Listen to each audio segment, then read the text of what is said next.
Ezra pasal yang ketiga.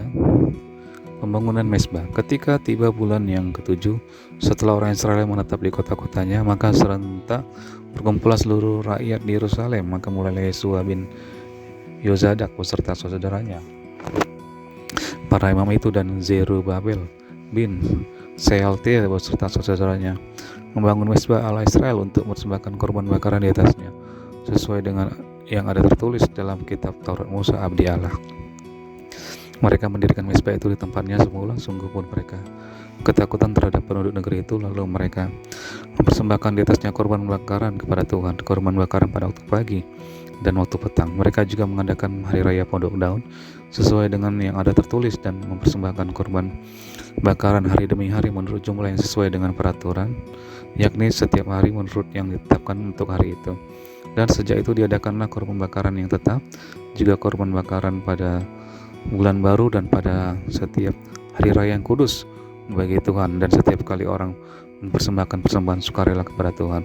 Sejak hari pertama bulan yang ketujuh mereka mulai mempersembahkan korban bakaran kepada Tuhan, namun dasar bait suci Tuhan belum juga diletakkan. Lalu mereka memberikan uang kepada tukang batu dan tukang kayu, sedang kepada orang Sidon dan Tirus makanan dan minuman dan minyak, supaya orang-orang itu membawa kayu aras dari Libanon sampai ke laut dekat Yafo, seperti yang telah diizinkan kepada mereka oleh Kores, raja negeri Persia.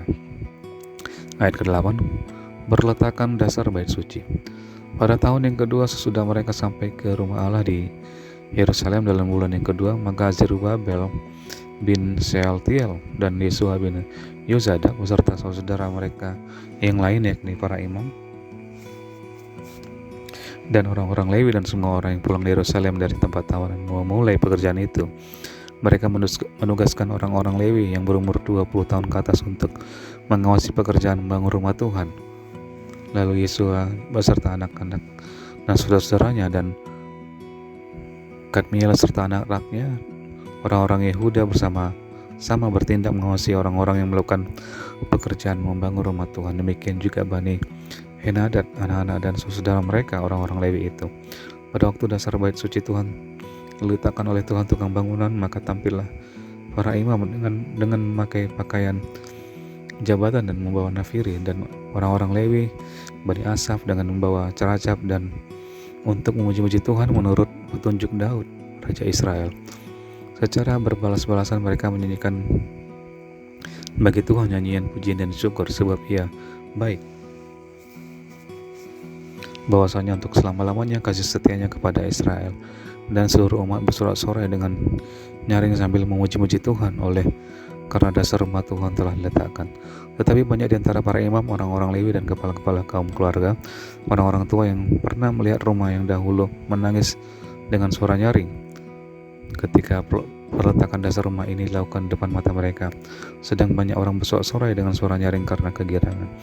Orang tidak dapat lagi membedakan mana bunyi sorak-sorai kegirangan dan mana bunyi tangis rakyat, karena rakyat bersorak-sorai dengan suara yang nyaring sehingga bunyinya kedengaran sampai jauh. Ezra pasal yang keempat. Pembangunan Yerusalem terhambat oleh perlawanan. Ketika lawan orang Yehuda dan Benyamin mendengar bahwa orang-orang yang pulang dari pembuangan itu sedang membangun bait suci bagi Tuhan Allah Israel, maka mereka mendekati Zerubabel serta para kepala kaum keluarga dan berkata kepada mereka, biarlah kami turut membangun bersama-sama dengan kamu, karena kami pun berbakti kepada Allahmu sama seperti kamu. Lagi pula kami selalu mempersembahkan korban kepadanya sejak zaman Esarhadon raja Asyur yang memindahkan kami kemari.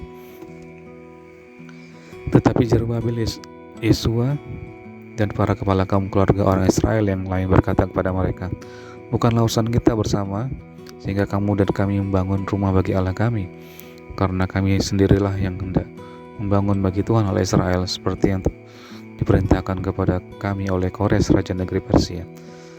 Maka penduduk negeri itu melemahkan semangat orang-orang Yehuda dan membuat mereka takut membangun. Bahkan selama zaman Kores raja negeri Persia sampai zaman pemerintahan Darius raja negeri Persia, mereka menjogok para penasihat untuk melawan orang-orang Yehuda itu dan menggagalkan rancangan mereka.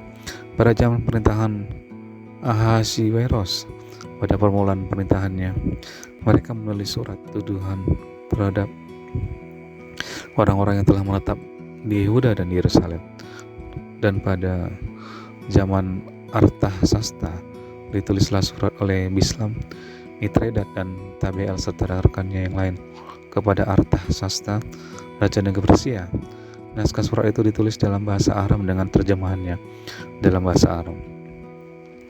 Rehum Bupati dan Simsai Panitera telah menulis surat terhadap Yerusalem kepada Raja Artasasta yang isinya sebagai berikut. Pada waktu itu ditulislah surat itu oleh Rehum Bupati dan Simsai Panitera serta rekan-rekan mereka yang lain, para hakim dan penggawa dan pegawai-pegawai orang Persia, orang-orang dari Erek, dari Babel serta orang-orang dari Susan, yaitu orang-orang Elam dan bangsa-bangsa lain yang oleh Asnapar yang agung dan mulia itu dipindahkan dan disuruh menetap di kota Samaria dan di daerah yang lain di sebelah barat Sungai Efrat. Inilah salinan surat yang dikirim mereka kepadanya ke hadapan Raja Artasasta dari hamba-hamba Tuanku, orang-orang di daerah sebelah barat Sungai Efrat. Maka kiranya Raja maklum bahwa orang-orang Yahudi yang berangkat dari Tuanku ke tempat kami telah tiba di Yerusalem. Mereka sedang membangun kembali kota yang durhaka dan jahat itu. Mereka menyelesaikan pembangunan tembok-tembok dan memperbaiki dasarnya. Kiranya Raja maklum bahwa jikalau kota itu sudah dibangun dan tembok-temboknya sudah selesai, orang tidak lagi membayar pajak, upeti atau bea, sehingga kota itu akhirnya mendatangkan kerugian kepada raja-raja sekarang. Oleh karena kami mempunyai hubungan dengan raja dan tidak patut bagi kami melihat raja kena celah, maka oleh sebab itu kami menyuruh orang-orang memberitahukan hal itu kepada raja, supaya diadakan penyelidikan dalam kitab riwayat nenek moyang Tuanku. Di dalam kitab riwayat itu Tuanku akan mendapati dan mengetahui bahwa kota itu kota durhaka yang selalu mendatangkan kerugian kepada raja-raja dan daerah-daerah, dan bahwa orang selalu mengadakan pemberontakan di dalamnya sejak zaman dahulu. Itulah sebabnya maka kota itu dibinasakan. Kami ini memberitahukan kepada raja bahwa jikalau kota itu sudah dibangun kembali dan tembok-temboknya sudah selesai, maka bagi Tuanku kelak tidak ada lagi milik di daerah sebelah barat Sungai Efrat. Maka raja mengirim surat jawaban ini kepada Rehum Bupati dan Simsai Panitera serta rekan-rekan mereka yang lain yang tinggal di Samaria dan di daerah yang lain seberang Sungai Efrat. Salam. Maka sekarang surat yang kamu kirim kepada kami telah dibacakan kepadaku dengan jelas. Lalu atas perintahku telah diadakan penyelidikan dan dia dapati bahwa kota itu sejak zaman dahulu selalu bangkit melawan raja-raja dan bahwa penduduknya selalu mendurhaka dan memberontak. Lagi pula dahulu ada raja-raja yang berkuasa atas Yerusalem yang memerintah seluruh daerah seberang Sungai Efrat, dan kepada mereka dibayarlah pajak, upeti dan bea. Oleh sebab itu keluarlah perintah untuk menghentikan orang-orang itu supaya kota itu jangan dibangun kembali sebelum aku mengeluarkan perintah. Dan ingatlah baik-baik supaya jangan kamu berbuat suatu kelalaian dalam perkara ini. Apakah gunanya kerusakan yang menjadi kerugian raja-raja itu bertambah besar? Maka setelah salinan surat Raja Artasasta dibacakan kepada Rehum dan Simsai Panitera serta rekan-rekan mereka, berangkatlah mereka dengan segera ke Yerusalem mendapatkan orang-orang Yahudi, dan dengan kekerasan mereka memaksa orang-orang itu menghentikan pekerjaan itu. Pada waktu itu terhentilah pekerjaan membangun rumah Allah yang di Yerusalem dan tetap terhenti sampai tahun yang kedua zaman pemerintahan Darius Raja Negeri Persia.